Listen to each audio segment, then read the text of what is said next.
O Senhor está voltando para buscar a sua igreja. Então Ele está separando a sua igreja. Então, por isso que eu digo, não compensa ser religiosos, não compensa estar subjugado aí na mão de, igual a gente vê muitas pessoas, infelizmente, né, no cabreço da religião, obedecendo tantas regras, tantos mandamentos que de fato não traz nenhuma edificação, né? Mas graças ao Senhor, para esse dia nós vamos então tratar sobre esse tema aqui. É necessário ter vida nova. A gente vai saber por que é tão necessário termos vida nova e permanecer nesta vida que nós recebemos do próprio Senhor, que é o próprio Senhor. Então vamos ler Evangelho de João, capítulo 3, versículo 7, que diz assim a palavra: Não te maravilhes de ter dito, necessário vos é nascer de novo. Vamos ter uma palavra de oração, buscando a orientação do Senhor para esse tempo. Pai Santo, nós estamos diante do Senhor, Pai, para te louvar e te agradecer pela noite tão preciosa de descanso, por estarmos aqui, Pai, diante do Senhor e dos irmãos. Pai, nós rogamos que teu bendito Espírito Santo, que inspirou esta palavra, sopre sobre ela novamente, para que ela então exerça a sua eficácia de operar profundamente em nosso interior, removendo as impurezas, operando e trazendo regeneração, promovendo edificação. Pai Santo, tira também dos nossos olhos todas as escamas, para que possamos enxergar claramente toda a realidade da pessoa do Filho. Nós carecemos tanto dele, porque sem ele nós nada podemos fazer. E nós estamos alegres, Pai, porque tu lembraste de cada um de nós. Tu nos congregaste nesta manhã aqui, para então sermos edificados e recordarmos de tudo aquilo que já foi feito por cada um de nós. É no nome de teu amado Filho Jesus que nós oramos. Amém. Irmãos, o Senhor Jesus, nós sabemos aqui que ele estava falando com Nicodemos. Nicodemos, ele era um professor de Bíblia, ele era um rabínico na época, ele era um mestre em Israel, né? No entanto, ele não tinha algo que era necessário para a sua vida. Ele não tinha a vida de Cristo. Então era necessário nascer de novo. E sem o novo nascimento, ninguém tem vida nova. Porque essa vida com que nós herdamos os nossos pais, com que nós nascemos com ela, esta vida, ela se culmina numa sepultura. Aqui jaz restos mortais de fulano de tal. Agora, para aquele que tem uma vida nova, para aquele que de fato já creu no Senhor, então, a vida de Cristo em nós é uma vida além túmulo.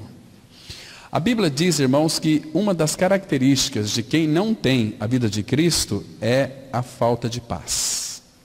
A palavra fala que os ímpios, os perversos não têm paz. Porque, em primeiro lugar, eles vivem uma vida cheia de inquietação e não sabe para onde que vai. Então isto lhe causa uma certa inquietação, uma perturbação mental. Então a pessoa fica extremamente sem paz. A própria natureza dela em si mesma não consegue viver em paz. Sempre tem inquietação, sempre é uma dúvida. Então o tempo vai passando, e essa pessoa não é despertada para essa realidade de ter a vida nova de Cristo. Porque, irmãos, dentro em breve, todos nós aqui, se você é filho de Deus ou se você não é filho de Deus, e filho de Deus é necessário crer no seu novo nascimento, que a gente vai considerar aqui depois também alguns pontos específicos, para que tenhamos a certeza da salvação, para que então possamos avançar no Senhor, crescer no Senhor, porque sem o novo nascimento não vai haver avanço na nossa vida cristã. Nós vamos ser simplesmente religiosos, crentes, né? Esses crentes mequetrefes, de meia sola. O Pai não quer isso para nós. O Pai quer que nós venhamos expressar a pessoa de Cristo pela vida nova que Ele nos deu. Ele nos deu vida nova, não que Ele foi lá na sua despensa e pegou uma vida nova e deu para nós. Não, Ele nos deu a si mesmo para nós. Cristo, Ele é a vida eterna. E somente aqueles que têm Cristo no seu interior é que tem a vida eterna, que tem vida nova. Vida nova é Ele. Cristianismo é não mais eu, mas Cristo vivendo em mim. Percebe, irmãos?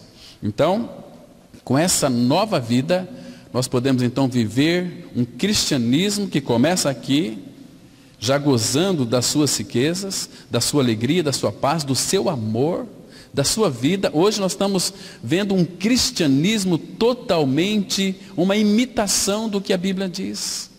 Tantas práticas religiosas, tantas coisas que nos sufocam, né? Como essa semana uma pessoa, estávamos conversando com ela, disse o seguinte: olha, eu entreguei essa semana a minha campanha, né? Falei, meu Deus, foram uma campanha de 2 meses e meio, né? Todas as quintas-feiras, todos os domingos, e aquela campanha. Para que isto? Para que campanha? Não, para que Deus então possa nos abençoar. Irmão, isso é uma mentira satânica. Nós não temos que fazer campanhas, coisa nenhuma, para sermos abençoados. Porque se você tem a vida de Cristo é uma vida abençoadora. O Senhor Jesus, Ele está acumulado de todas as bênçãos espirituais, de todas as bênçãos celestiais. Tudo que nós precisamos está na pessoa de Cristo. Ele é a bênção, Ele é a vida, Ele é o amor, Ele é a paz, Ele é a alegria, Ele é a bondade, Ele é a benignidade, é a nossa mansidão, Ele é a nossa humildade. Nós não somos humildes, irmãos. Você sabe que você não é humilde, eu também sei.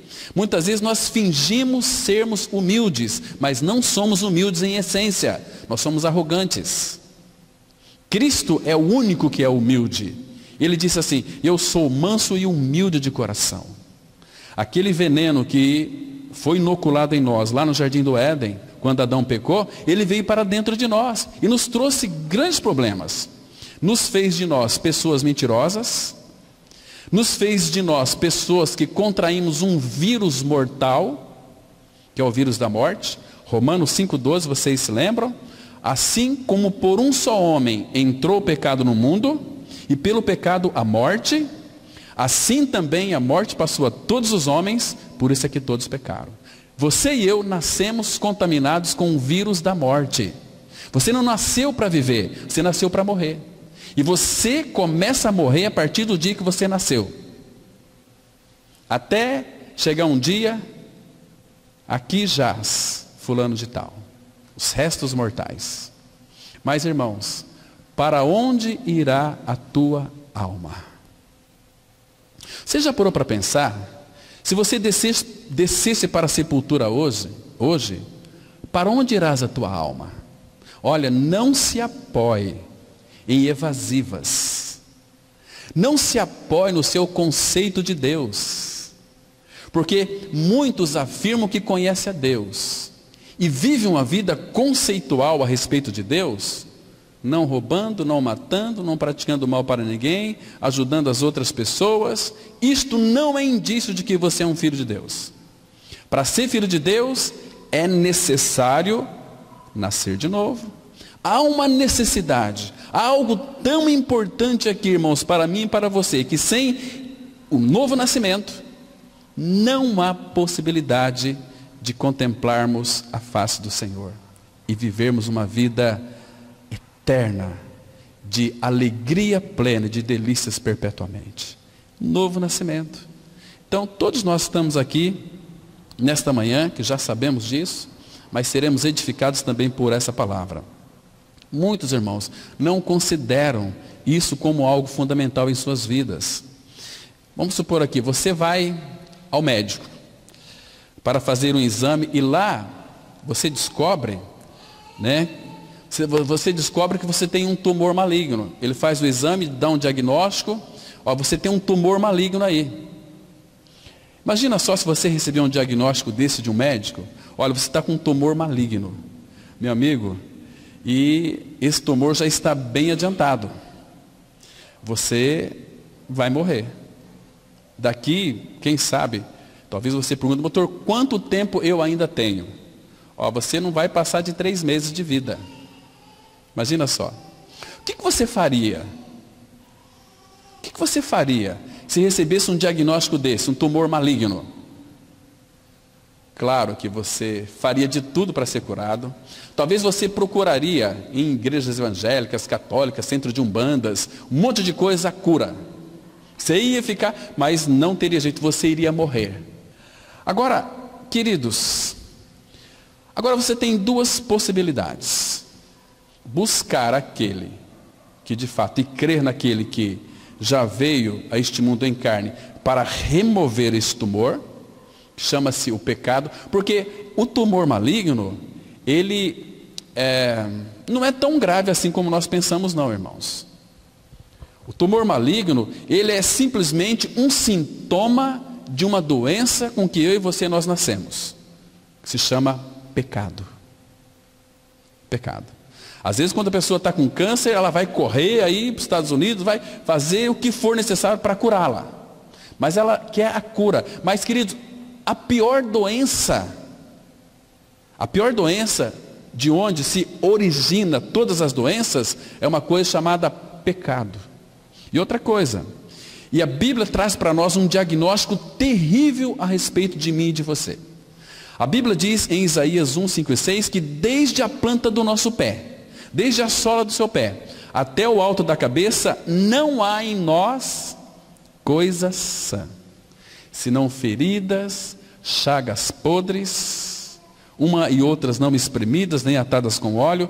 O homem, o ser humano, como disse um certo irmão do passado, o homem é podre por essência.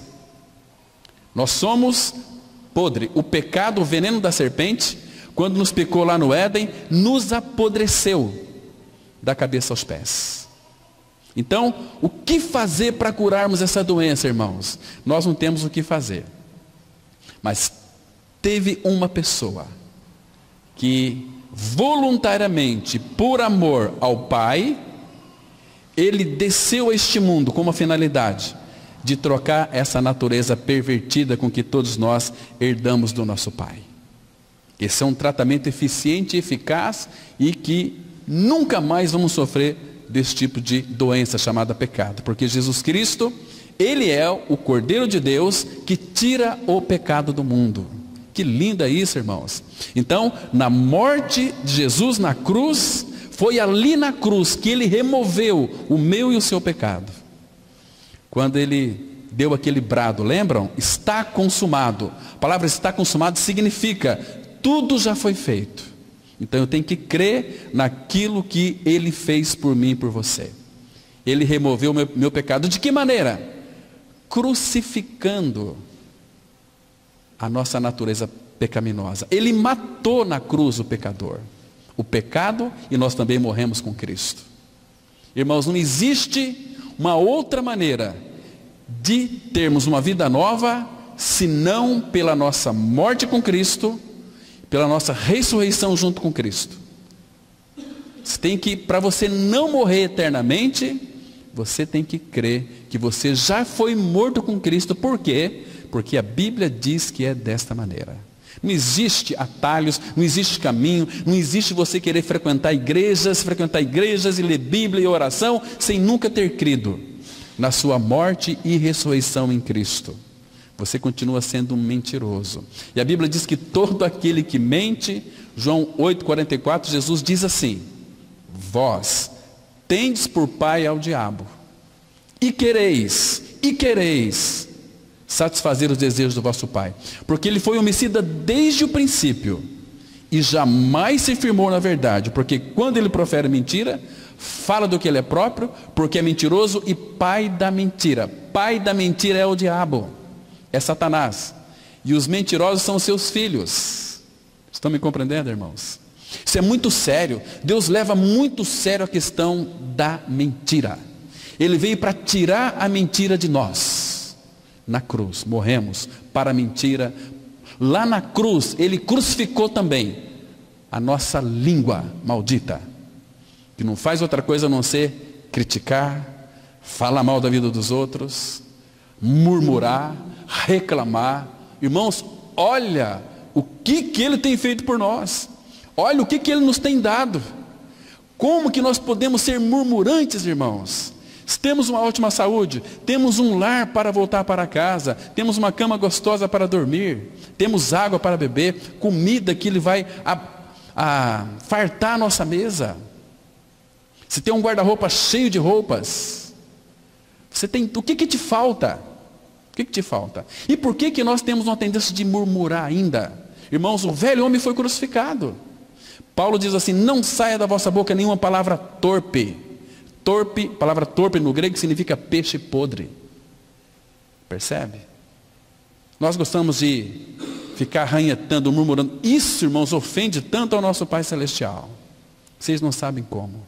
Mas quando encontra em nós louvor, adoração e alegria, como que quando uma pessoa é salva, quando a pessoa crê no seu novo nascimento em Cristo, sabe o que acontece diante dos anjos de Deus?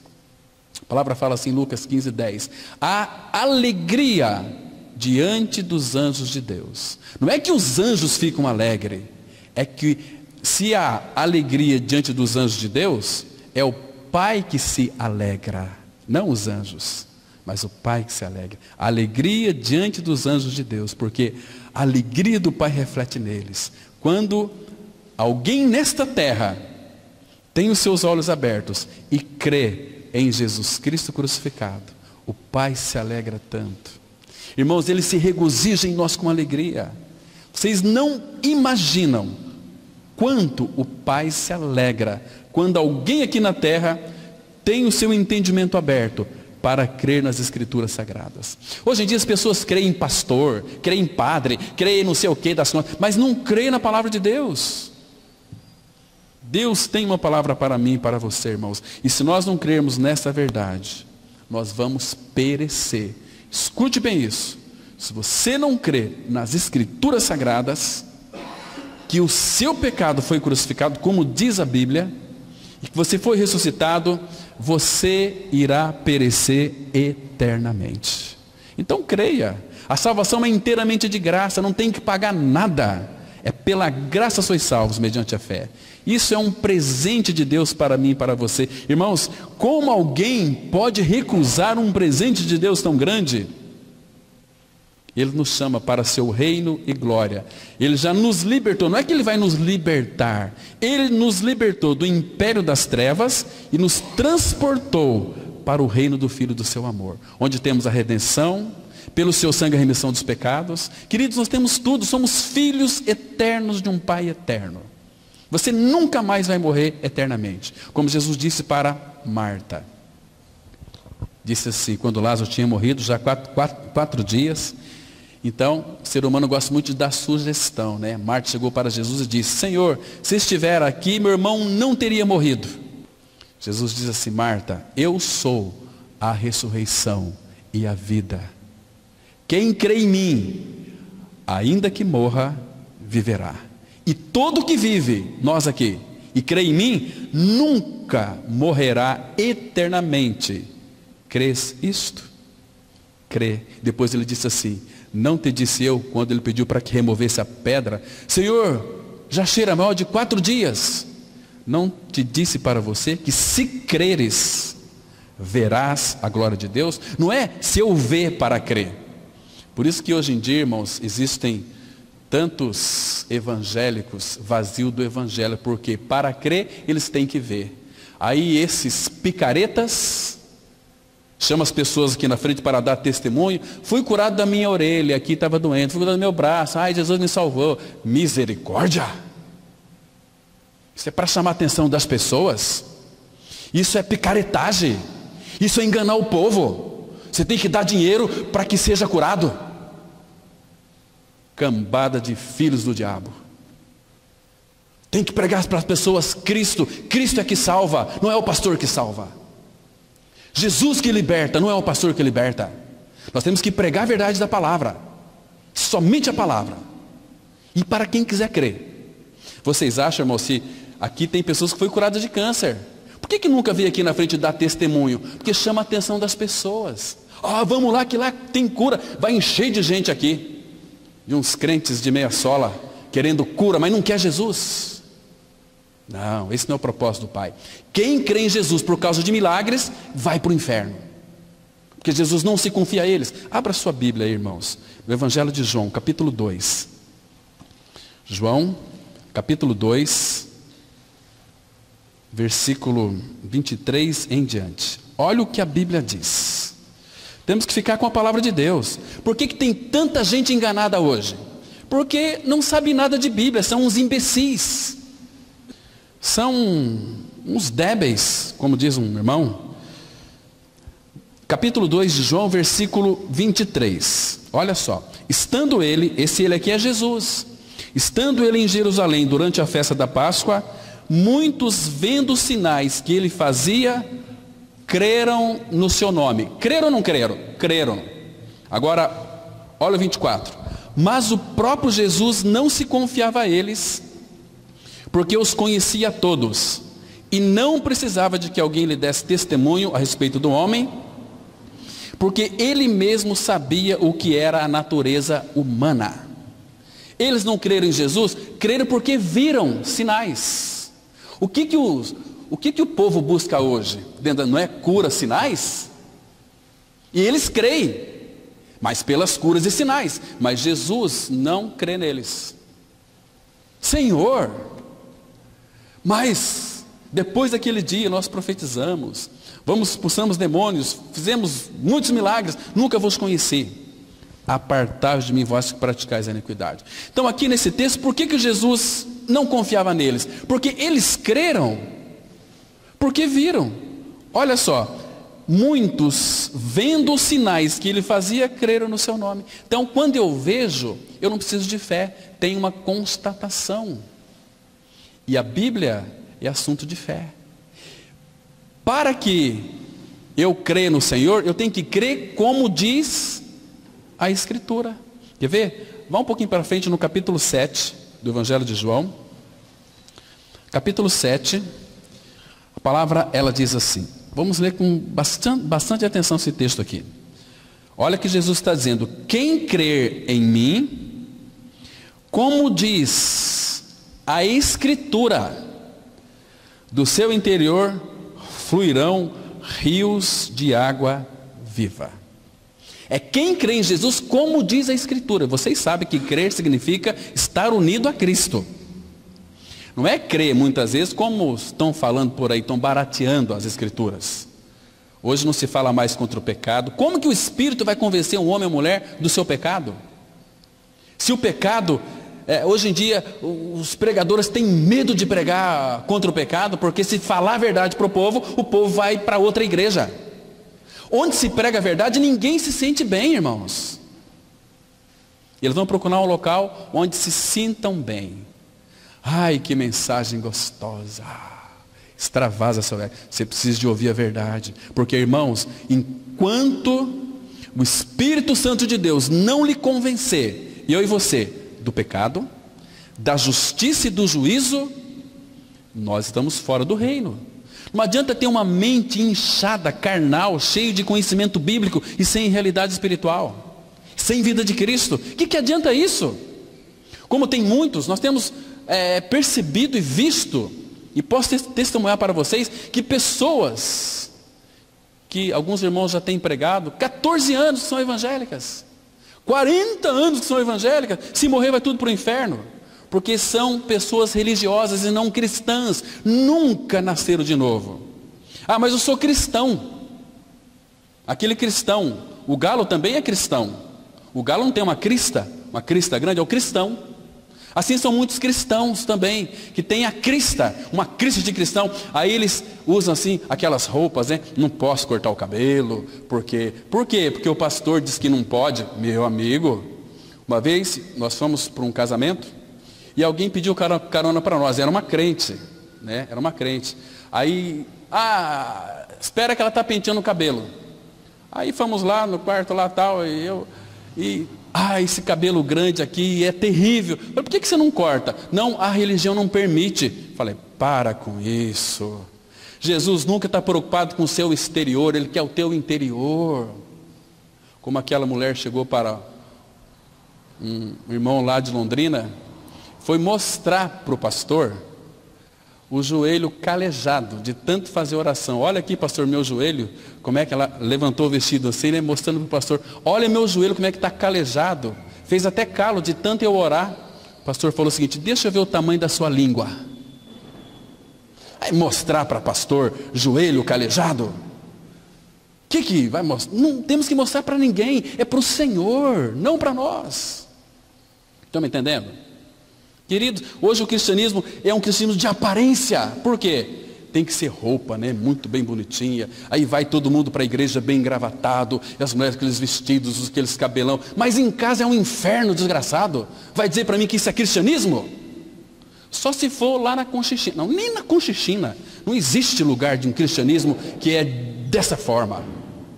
Precisamos de ter vida nova. Irmãos, Cristo veio a este mundo em carne para que nós, nesse estado de mortos espiritualmente, quando Ele nos chamou, nós ouvimos a sua voz. A voz dele é uma voz poderosa, é uma voz que vivifica, é uma voz, lembra daquela voz que quando Ele começou a criar o mundo? No princípio criou Deus os céus e a terra. Ele disse, haja luz e houve luz. Ele começou a criar pela sua palavra. Essa mesma palavra que Ele profere para nós, para nos edificar, para nos vivificar. Olha aqui, no Evangelho de João, capítulo 5. Vamos ler aqui o versículo 25, irmãos. Olha o que a Bíblia diz. João 5, versículo 25. Por isso que para ter vida nova é necessário o novo nascimento. Sem novo nascimento não tem vida nova. E a Bíblia diz assim, presta atenção, é Jesus quem está dizendo. Em verdade vos digo, que vem a hora, e já chegou, em que os mortos ouvirão a voz do Filho de Deus, e os que a ouvirem viverão. Irmãos, qual é o nosso estado que nascemos neste mundo aqui? Dá um pulo lá para Efésios, capítulo 2, verso 1. Efésios 2, versículo 1, diz assim, Efésios 2, verso 1. Olha o que a Bíblia diz. Diz assim, Ele vos deu vida. Tem outras versões que diz assim, Ele vos vivificou, ou seja, deu vida.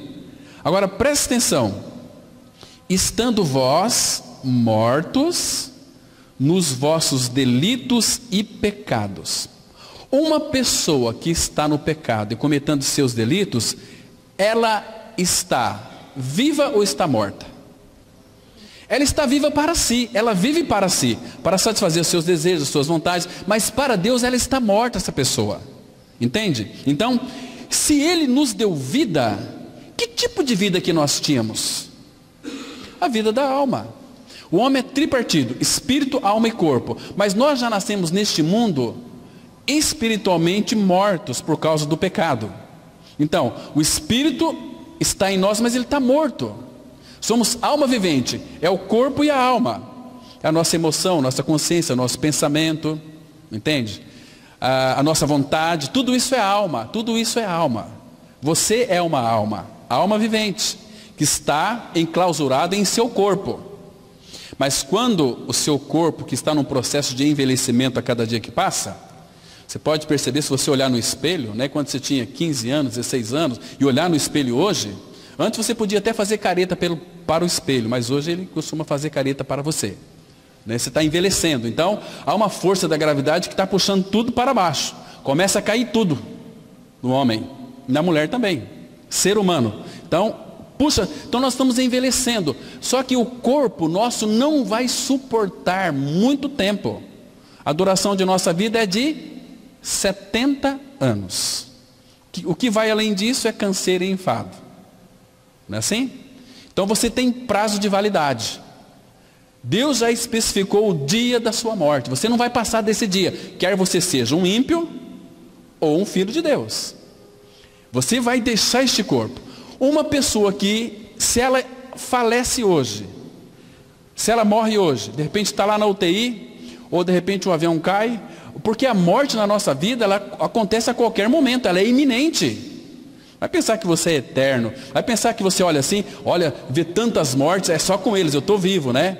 Você vai morrer também. Vai chegar um dia que seu coração vai parar de bater. E você vai descer para a sepultura. Queridos, o teu corpo, a Bíblia diz que ele vai virar pó, porque ele foi formado do pó da terra. Mas a tua alma, ela vai prestar conta para Deus. Agora, se você não for um filho de Deus, se você não creu no Senhor Jesus Cristo, que foi crucificado com Ele, você não vai ser julgado pelo Senhor Jesus. Você vai receber a sentença. Sabe por quê? Depois a gente volta para cá. Abra lá no Evangelho de João, capítulo 3, versículo 18. Evangelho de João, capítulo 3, versículo 18. Nós temos aqui uma declaração contundente, irmãos. E essa declaração não apenas contundente, mas ela é indelével. Isso aqui não pode ser mudado. Porque ele não vai julgar o mundo. Olha só, João 3, versículo 18. A Bíblia diz assim, presta atenção aqui. Vamos ler com bastante cuidado, e prescrição e pericrição também, para analisar. Olha o que Jesus está dizendo aqui. Primeiro, olha o 17, contexto.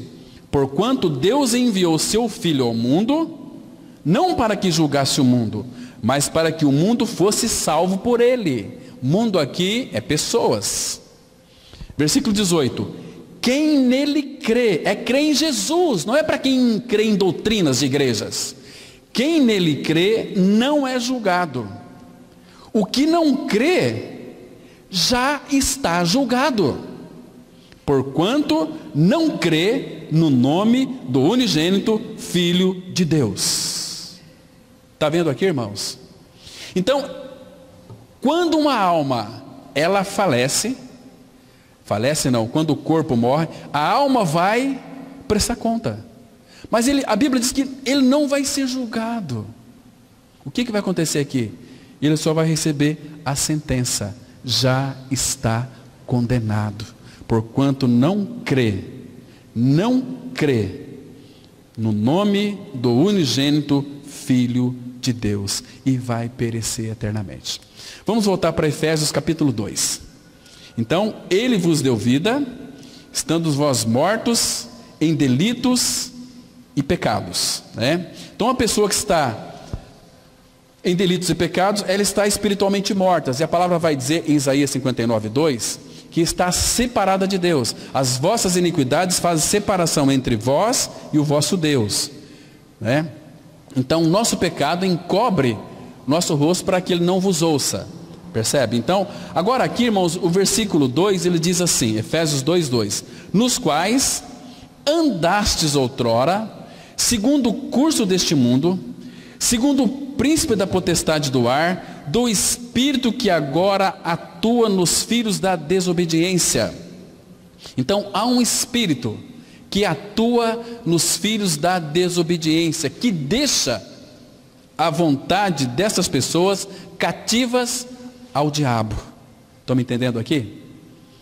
Então a pessoa, ela tem que fazer aquilo que o seu déspota, o seu imperador mandar, né? As suas satisfações, porque o diabo traz muita satisfação para as pessoas, irmãos. Ele quer que você se diverte bastante, perder tempo aí com a palavra de Deus, perder tempo se reunir comigo. Para que isso? Isso é loucura, isso é bestialidade, assim eles falam. Mas, irmãos, não é. Eles não conhecem a alegria, não sabem o que significa ser habitado pelo Deus eterno, todo-poderoso, pelo Filho eterno do Pai, aquele que é a nossa vida, né? Mas graças ao Senhor que ele diz assim no verso 3, entre os quais também todos nós andamos outrora, segundo as inclinações da nossa carne, fazendo a vontade da carne e dos pensamentos, e éramos por natureza filhos da ira, como também os demais. Então, uma pessoa em Adão, ela não é filho e filha de Deus, ela é filho da ira. E a palavra fala que o juízo é sem misericórdia. Deus não vai, ele é misericordioso, mas ele não vai poder exercer misericórdia naquele grande dia, porque ele também é um Deus justo. Ele é o juiz de toda a terra. Então, a condenação é esta, que a luz veio ao mundo, mas os homens amaram mais as trevas do que a luz. Estão me compreendendo?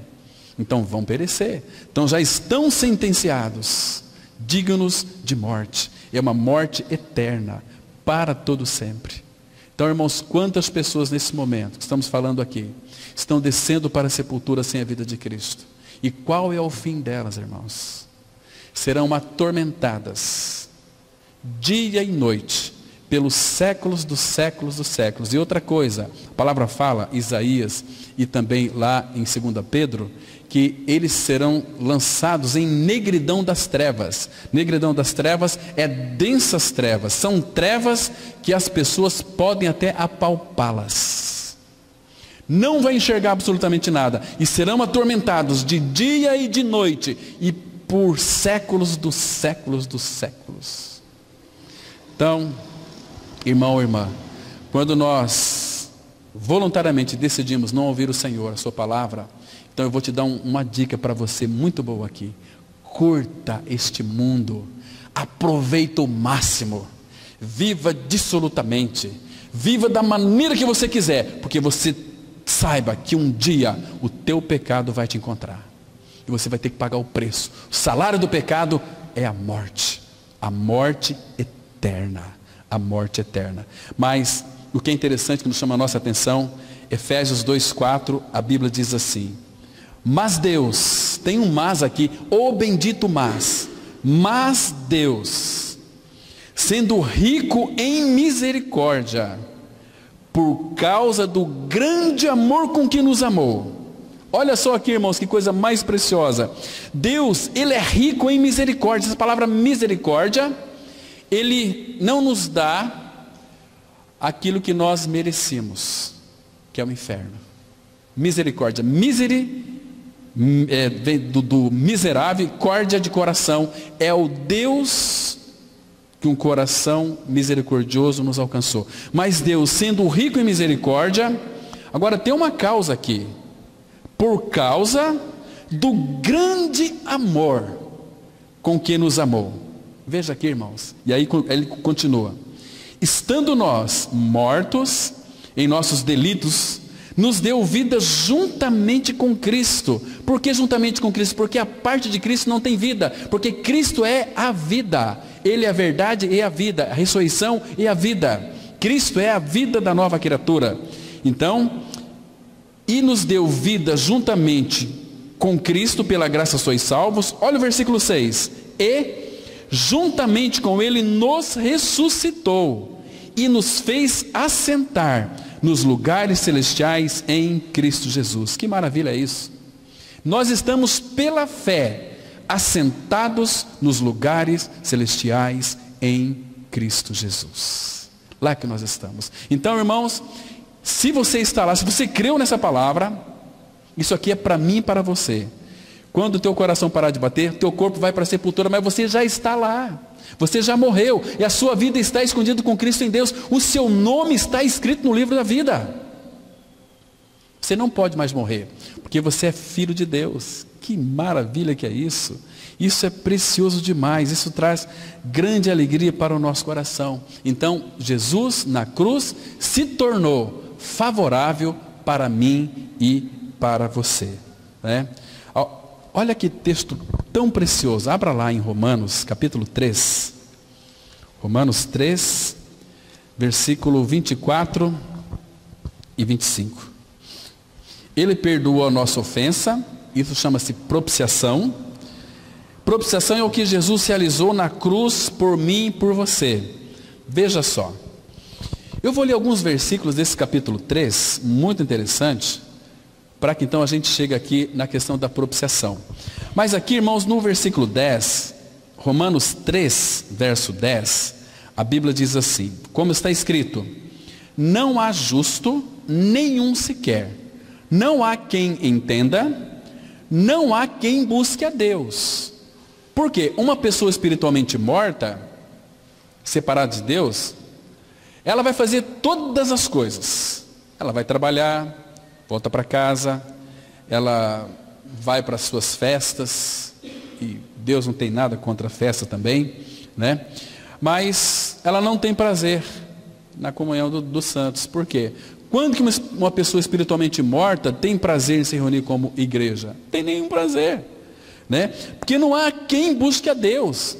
E nós só vamos buscar a Deus o dia então que nós ouvimos a palavra, o nosso entendimento é aberto, e Ele nos habilita, nos capacita a buscá-lo. Percebe? E aí o versículo 12, ele diz assim: todos se extraviaram, a uma se fizeram inúteis. Exatamente isso, irmão, palavra muito dura aqui, isso que nós somos, inúteis para buscar a Deus. Graças ao Senhor que o Deus dos hebreus veio ao nosso encontro.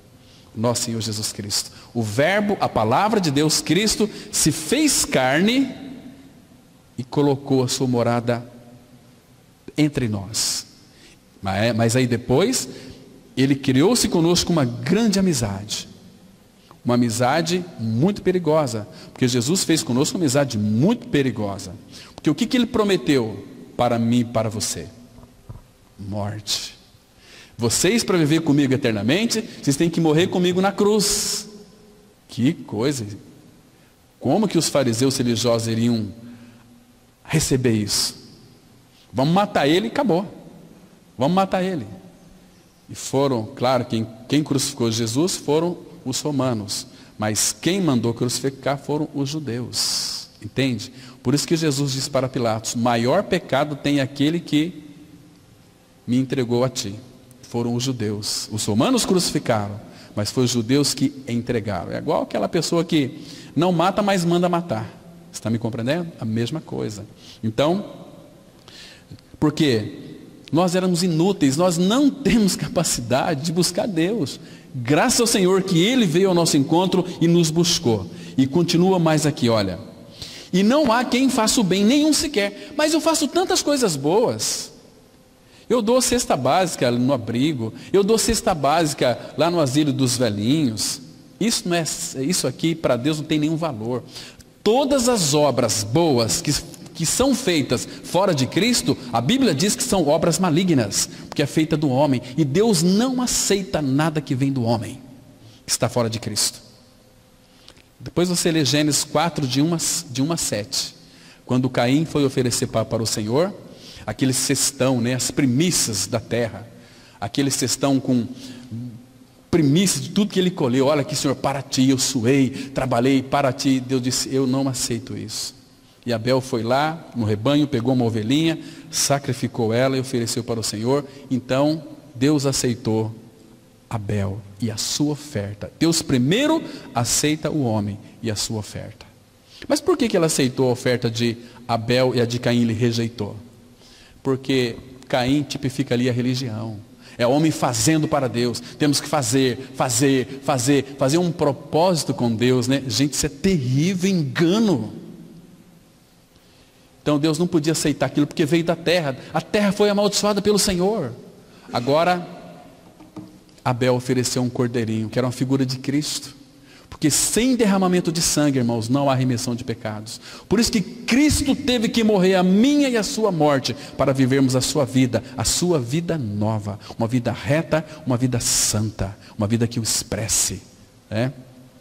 E aqui o versículo 13 é mais duro ainda. Irmãos, não fica com raiva de mim não, estou lendo Bíblia.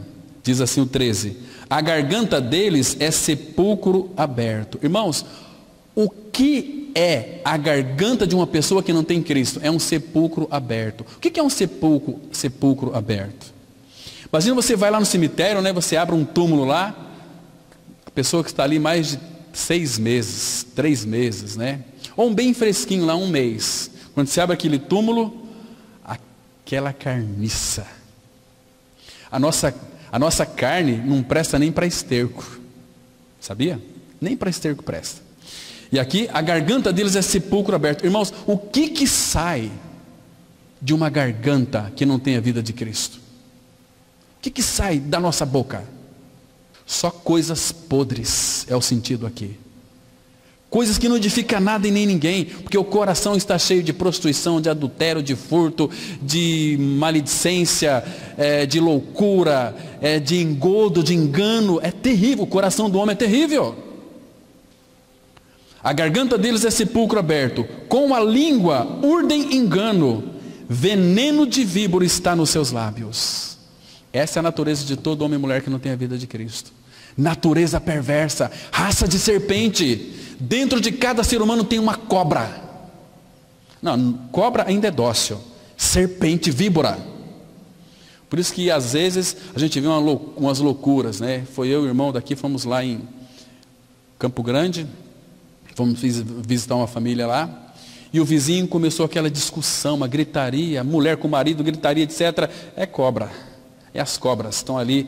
Às vezes a gente vem para a igreja e deixa o guiso da Cascavel em casa. Aqui é todo mundo bonzinho, né? Ô irmão, graça e paz. Mas irmão, será que temos essa natureza trocada? Como é que tem sido a sua vida lá no teu lar? O mundo está cansado de ver em nós religião, religião, religião. O mundo quer ver em nós vida de Cristo. Quer ver amor, quer ver alegria, quer ver paz, quer ver natureza trocada. Mas eles estão vendo natureza entroncada, é dura serviço. Nós não nos dobramos perante o Senhor. Quer conhecer uma cobra? Dá um pisão no rabo dela, para você ver o que acontece. O veneno da serpente já se manifesta rapidamente. Essa é a natureza do homem sem Cristo, irmãos. E que se não for trocada, se não for crucificada e morta, é um perigo. Vai lhe amargurar bastante, porque o veneno da serpente é terrível. Eu gostei, algum tempo atrás, eu li num artigo dessas medicinas, como é que fala? Não é paralela, essa medicina, como? Medicina alternativa. Eles falaram assim, vocês têm que tomar de manhã cedo um copo de água em jejum. Mas aí eu fui mais a fundo, né? E mandei lá, mas por que tomar água? Porque eu gosto de saber. Diz que tomar um copo de água antes de você tomar um banho evita derrame. E eu vou lá, eu creio, foi de um médico que falou isso. Então, e ela só falou que aquela doutora disse que tomar de manhã cedo um copo de água em jejum, diz que é bom para o estômago. Mas por que? Água? A água, ela é inodora, não tem... Ela é insípida, água, mas por quê? É porque pega a água, ela cata toda a saliva da sua boca e desce para o estômago. Falei, saliva da nossa boca, interessante. Essa saliva da nossa boca, sabe o que é? Veneno de cobra. Veneno de cobra é bom para o estômago, né? Então, não escova o dente antes não, toma um copo de água que o veneno de cobra que está na sua boca desce para o seu estômago e te cura. Com o que cura quando uma pessoa é picada de cobra? Eles não fazem lá um... Como é que chama aquele... O antídoto é o veneno de cobra. Então, para veneno de cobra, você tomar água debaixo da tua língua que está cheia de veneno de cobra. Porque nós somos cobras. Ah, irmãos, cobras para justificar, cobra para falar mal da vida dos outros. Nós somos terríveis, mas Cristo veio para tirar essa natureza nossa desgraçada. E crucificou e matou. Porque o nosso problema é nós mesmos. Por isso que aquele texto de Gálatas ele é tão lindo, né? Já estou crucificado com Cristo. Logo já não sou eu quem vive, mas Cristo vive em mim. Oh, eu morri com Cristo. Eu estou livre de mim mesmo. Cristo é a minha vida. É o meu tudo, a minha alegria, a minha satisfação, o meu prazer. Oh, agora eu posso ser um festeiro. Não tem que ficar aí. Não pode. Olha, logo quando eu fiquei 10 anos evangélico. Religioso é algo terrível. Irmãos, o meu pai na época ele jogava naquelas Mega Sena. Na época tinha loteria esportiva. Eu não sei se é do seu tempo, juvenil, mas é do meu tempo. Na minha época tinha aquelas loterias esportivas, a gente marcava, meu pai ia lá. Quando eu passei a ser um crente, e todo crente é chato, eu fui lá para fazer um joguinho lá. Ai meu Deus, eu sou crente, agora não posso. Não posso. E aí eu comecei a ser escravo disso. Mas graças a Deus um dia Deus me abriu os olhos para crer que eu morri com Cristo. Eu não tenho que dar satisfação para ninguém, é para o meu Senhor. Eu vivo diante dEle. Eu tenho que dar satisfação para Ele. Agora, diante de vocês, muitos até fingem, né, um cristianismo bonitinho, coisa, mas lá dentro, Deus olha lá dentro do nosso coração. O que tem dentro do seu coração? Teu coração foi trocado? Ou não foi trocado? Mas, irmãos, isso aqui não é terrível? Veneno de víbora está nos seus lábios. Misericórdia. Versículo 14. A boca eles a têm cheia de maldição e de amargura. Amargura. O que cura uma amargura? Você troca, olha só, tira o G, coloca o C da cruz. amar cura. Amar cura. Ele nos amou, por isso ele nos curou. Quer ver só? Deixa eu ler o 24 e 25 desse mesmo capítulo aí. A palavra fala assim. É Romanos 3, 24 e 25. Sendo justificados gratuitamente. Tem que pagar nada, é de graça. Ô palavra abençoada, bendita palavra do Senhor.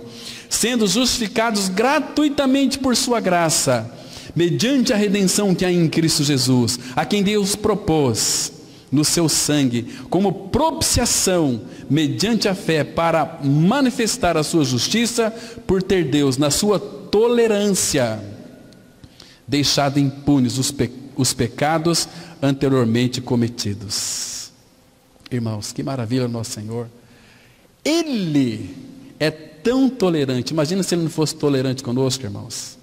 Imagina se Deus nos tratasse como nós merecíamos. Dá um pulo lá no Salmo 103, bem rapidinho. Salmo 103, versículo 10. Salmo 103, verso 10. Ah, que precioso é o nosso Senhor. Diz assim a palavra. Salmo 103, versículo 10. A Bíblia diz assim. Olha só que interessante. Não nos trata segundo os nossos pecados, nem nos retribui consoante as nossas iniquidades. Muito bem. É mais ou menos assim, para você entender. Você vai, está caminhando na rua, alguém te fere e você acaba matando aquela pessoa. E aí você vai ser julgado e condenado, vai pegar no mínimo uns 30 anos, né?